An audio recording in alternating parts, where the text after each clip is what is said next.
Assalamualaikum warahmatullahi wabarakatuh. Selamat pagi semuanya. Bagaimana kabarnya untuk hari ini, sehat? Alhamdulillah sehat. Baiklah, sebelum kita memulai pelajaran pada pagi hari ini, alangkah baiknya kita berdoa untuk agama dan kepercayaan kita masing-masing. Berdoa mulai. Oke, berdoa selesai. Pada pertemuan kali ini, Bapak akan membawa kalian yaitu membahas dan kita akan belajar sama-sama mengenai perjuangan para pahlawan.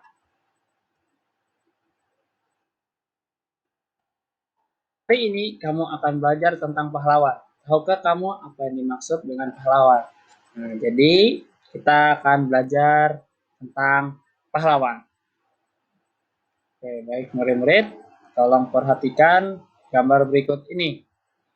Apa yang mereka lakukan? Oke, gambar yang pertama itu adalah gambar yang sedang menjenguk teman yang sakit. Yang kedua adalah gambar mencintai lingkungan. Yang ketiga adalah gambar tentang menolong teman yang kesusahan. Bagaimana pendapatmu mengenai hal itu? Dari tiga gambar ini dapat kita ambil yaitu ini adalah salah satu sifat baik. Baik ya, ini adalah satu sifat yang baik. Hal baik apa yang bisa kamu contoh? Hal baik apa yang bisa kamu contoh? Oke, dari gambar yang pertama, ini adalah sifat kepedulian kita terhadap teman kita. Yang kedua adalah sifat kepedulian kita terhadap lingkungan. Yang ketiga adalah sifat kepedulian yang baik yang harus kita contoh yaitu menolong teman kita yang kesusahan. Nah, ini adalah salah satu sifat baik yang harus kita contoh. Oke, murid-murid. Ya. Nah, sifat kepahlawanan yang ditunjukkan pada gambar di atas. Menjenguk teman yang sakit. Oke, ini adalah salah satu sifat kepahlawanannya yaitu adalah kepedulian kita. Yang kedua, belajar dengan tekun dan sungguh-sungguh. Ini adalah sifat kepahlawanannya yaitu kita mencintai lingkungan, kita dan menjaga kebersihannya. Yang ketiga adalah menolong teman yang mengalami kesusahan. Ini sama bersama dengan menjenguk teman yang sakit, yaitu adalah sifat kepahlawanan, yaitu kita peduli terhadap teman. Ini adalah salah satu contoh sifat kepahlawanan. Nah, jadi apa tuh sifat kepahlawanan? Mari kita bahas sama-sama. Pahlawan adalah orang-orang yang sangat berjasa, berani, dan penuh pengorbanan bagi bangsa, negara, dan agama. Pahlawan juga sangat gagah berani karena mereka telah mempertaruhkan nyawa untuk mempertahankan kemerdekaannya. Rasa cinta tanah air dan bangsa ditunjukkan dengan cara yang berbeda. Perjuangan dilakukan oleh para pendidik yang mendirikan sekolah-sekolah rakyat untuk mencerdaskan bangsa. Perjuangan dilakukan juga oleh para diplomat yang berjuang menekankan kedudukan pihak penjajah di meja diplomasi. Perjuangan dilakukan juga oleh para pengelola surat kabar dan radio untuk membangkitkan rasa cinta tanah air dan mengorbankan semangat perjuangan kepada masyarakat. Bahkan perjuangan juga dilakukan oleh para seniman dan budayawan melalui lagu-lagu perjuangan ciptaan mereka. Nah, jadi seorang pahlawan itu adalah orang-orang yang sangat berjasa, berani, dan penuh pengorbanan bagi bangsa dan negara. Pahlawan juga sangat berani dan juga gagah. Mereka rela mempertaruhkan nyawa untuk mempertahankan kemerdekaannya.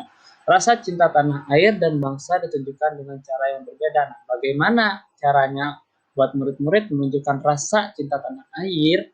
Nah, yang pertama yaitu murid-murid harus mengikuti upacara secara hikmat dan juga harus tekun dalam belajar. Perjuangan dilakukan oleh para pendidik yang mendirikan sekolah-sekolah rakyat untuk mencerdaskan bangsa.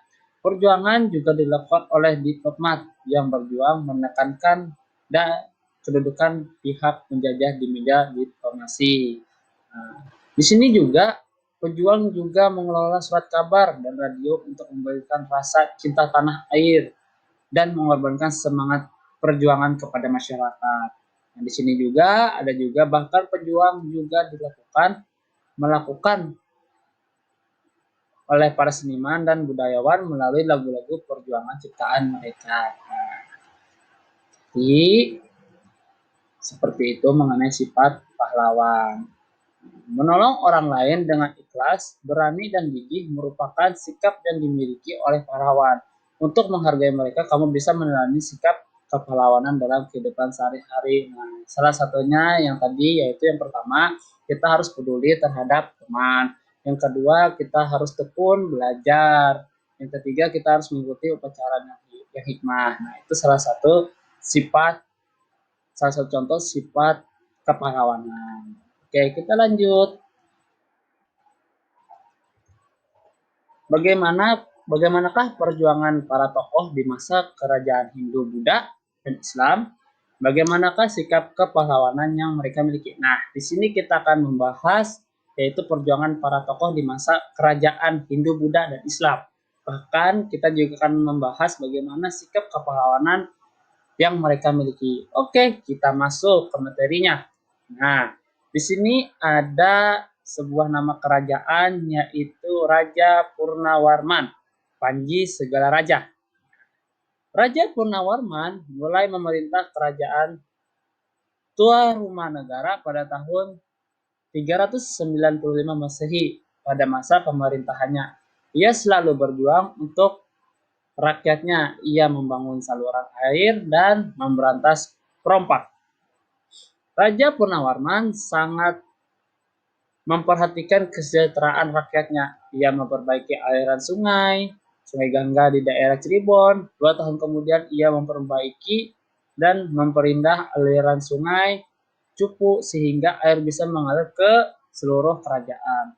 Para petani senang karena ladang mereka mendapatkan air dari aliran sungai sehingga menjadi subur. Ladang para petani tidak kekeringan pada musim kemarau. Nah, ini adalah satu pahlawan yaitu Raja Purnawarman. Nah, di mana Raja Purnawarman ini mulai memerintah kerajaan Tarumanagara pada tahun 395 Masehi. Nah, sekarang sudah tahun 2021 Masehi. Itu berapa lama tahunnya itu? Nah, mungkin adik-adik belum lahir, apalagi Bapak. Bapak juga mungkin belum lahir.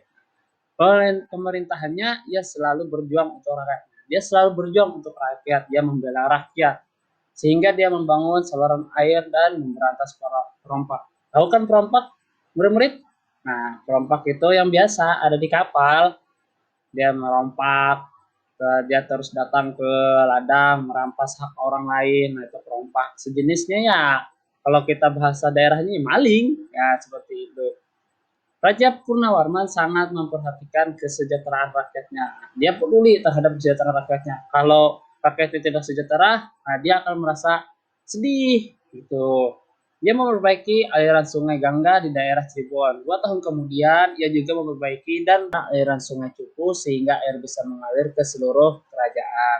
Nah, para petani senang karena ladang mereka mendapatkan air dari aliran sungai sehingga menjadi subur. Ladang para petani tidak kekeringan pada musim kemarau. Itu adalah salah satu pahlawan yaitu Raja Purnawarman. Oke, kita lanjut.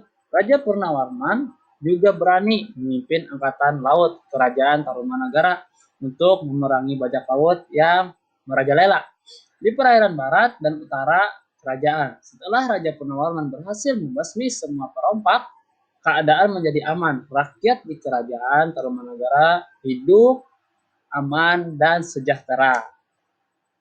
Sebagai wujud kecintaan rakyat, kerajaan Tarumanagara kepada Raja Purnawarman, telapak kakinya diabadikan dalam bentuk prasasti yang dikenal sebagai prasasti Ciarutun.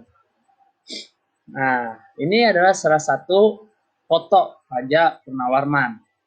Tampan ya, gagah seperti Bapak juga. Oke, kita lanjut.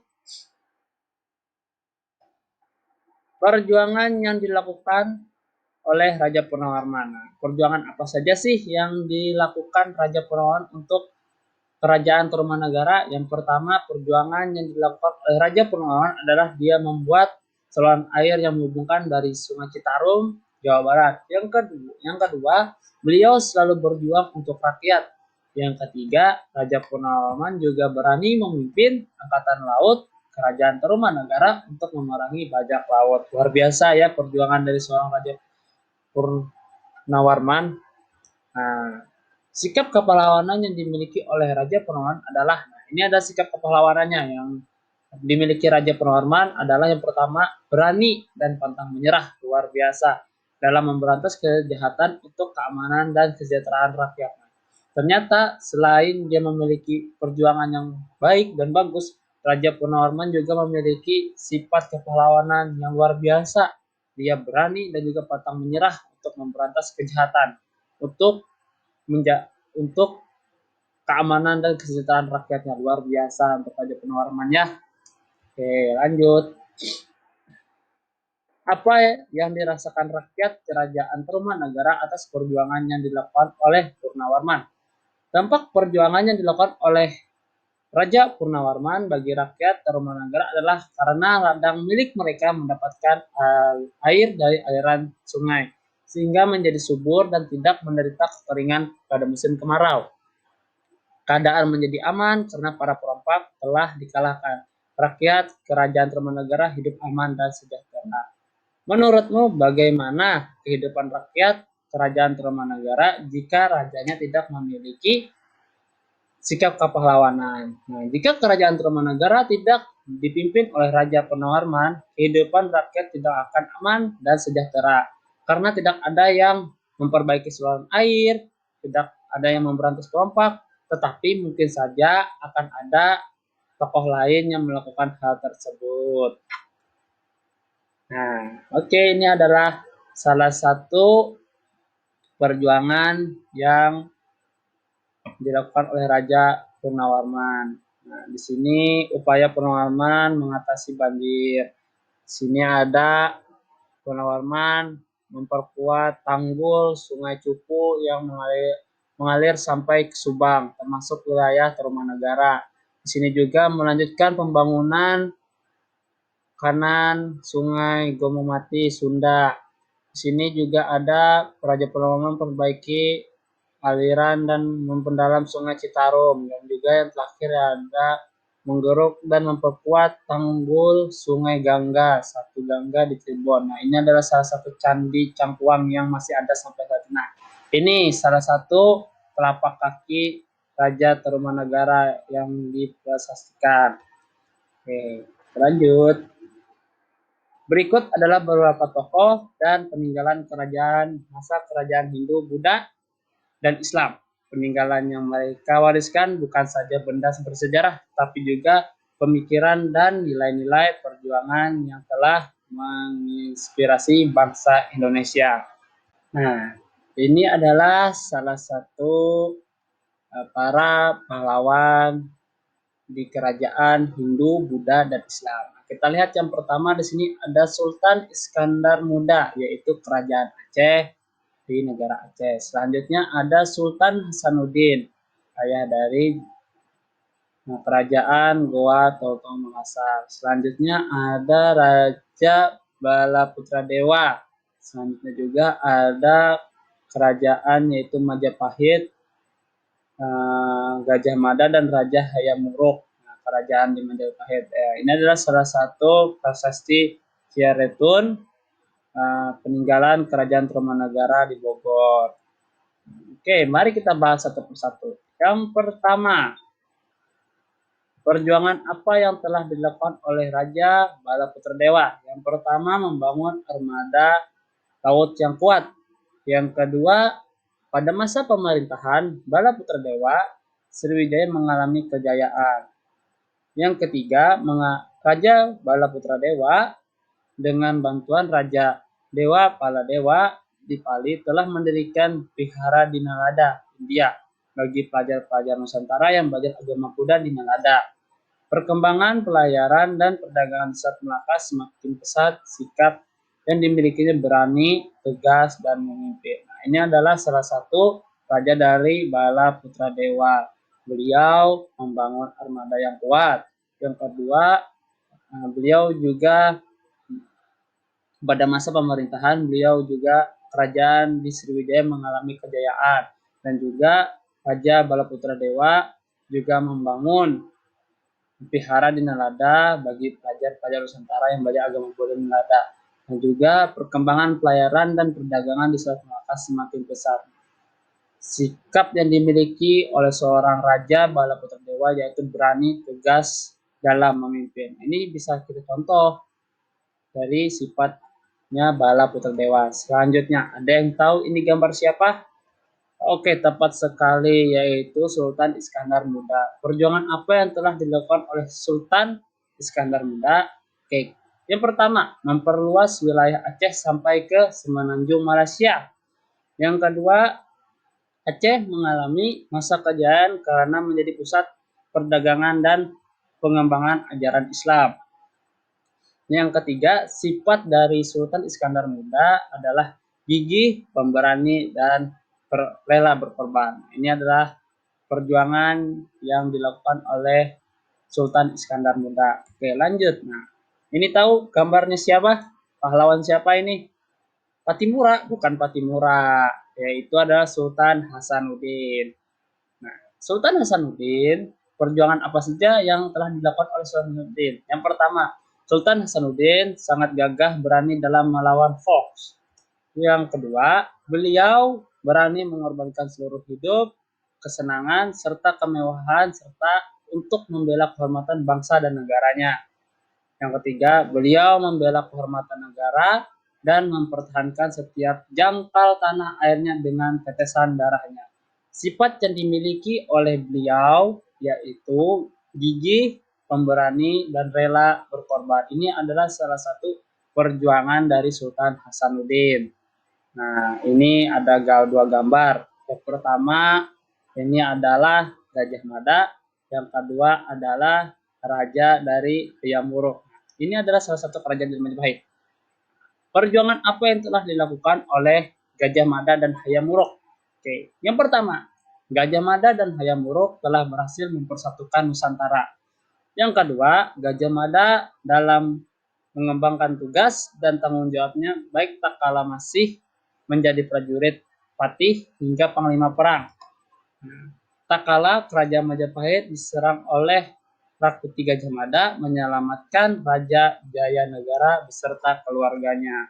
Nah, inilah salah satu sifat-sifat yang dimiliki oleh raja-raja kerajaan pada masa Hindu, Buddha, dan Islam. Oke. Dayu sangat kagum dengan perjuangan Raja Punawarman. Banyak yang telah dilakukan untuk rakyatnya sambil duduk di tepi kolam yang jernih airnya. Dayu masih saja memikirkan jasa-jasa Raja Punawarman, terutama pembangunan saluran air. Ia berpikir, pasti saluran air tersebut sangat bermanfaat bagi masyarakat itu. Dayu terus berpikir sambil memandangi wajahnya yang terpantul di kolam. Tahukah kamu mengapa Dayu bisa melihat dirinya di air kolam? Air kolam bisa memantulkan cahaya. Kamu akan belajar tentang sifat-sifat cahaya melalui percobaan berikut. Nah, sekarang kita akan belajar pantulan-pantulan cahaya. Ya, itu tentang sifat-sifat cahaya. Nah, tadi kan kita sudah membahas tentang kerajaan. Nah, sekarang kita akan membahas sifat-sifat cahaya. Oke, kita masuk ke materinya. Nah, sifat-sifat cahaya. Yang pertama, satu, cahaya merambat lurus. Percobaan menggunakan 3 karton tebal dan lilin. Lubangi bagian tengah ketiga karton tersebut. Letakkan karton-karton dengan posisi 3 lubang tersebut sejajar dengan cahaya lilin tepat di belakang lubang. Perhatikan apa yang terjadi, lalu coba menggeser posisi setiap karton sehingga setiap lubang menjadi tidak sejajar. Perhatikan perbedaan. Nah, ini gambarnya. Yang pertama ada karton A, karton B, dan karton C. Itu adalah lubang sejajar. Apabila kartonnya itu kita geser satu, misalkan karton B kita geser ke samping. Nah, itu cahaya tidak akan merambat lurus. Berarti cahayanya akan hilang. Kenapa? Sudah terjelaskan tadi. Letakkan karton dengan posisi 3 lubang tersebut sejajar dengan cahaya lilin. Nah, kalau karton tadi yang kita tarik karton B ke samping, berarti cahayanya tidak dapat tertembus lagi seperti itu.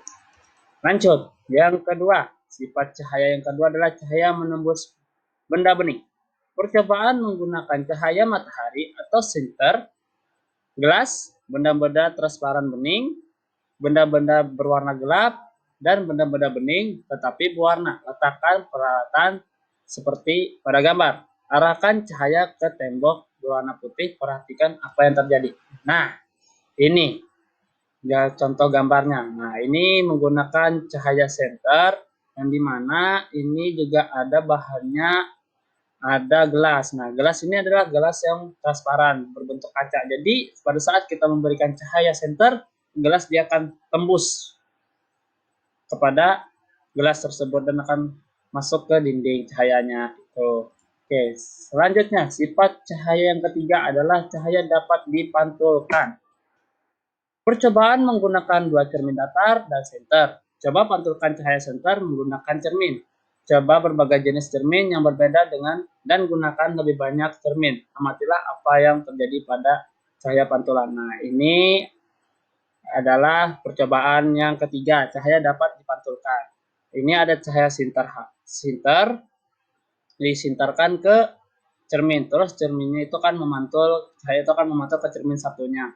Nah, tuh kita lihat dia menyalakan senter, keluar cahaya, lalu cahayanya mengarah ke cermin satunya, lalu kan mengarah ke sana lagi. Itu adalah sifat cahaya yang dapat dipantulkan. Selanjutnya, sifat cahaya dapat dibiaskan. Percobaan menggunakan pensil yang setengah, bagian panjangnya berada di dalam gelas berisi air. Amati pensil dari sisi samping luar gelas. Bagaimana penampakan dan besar pensil dibandingkan aslinya. Nah, ini adalah salah satu gambarnya. Pensil dimasukkan ke dalam gelas yang berisi air, lalu kita amati dari samping. Nah, sebenarnya pensil itu memang nggak putus. Nah, tapi karena cahaya dapat dibiaskan, jadi pensil itu putus, dianggapkan putus. Ya, karena cahaya dapat dibiaskan seperti itu.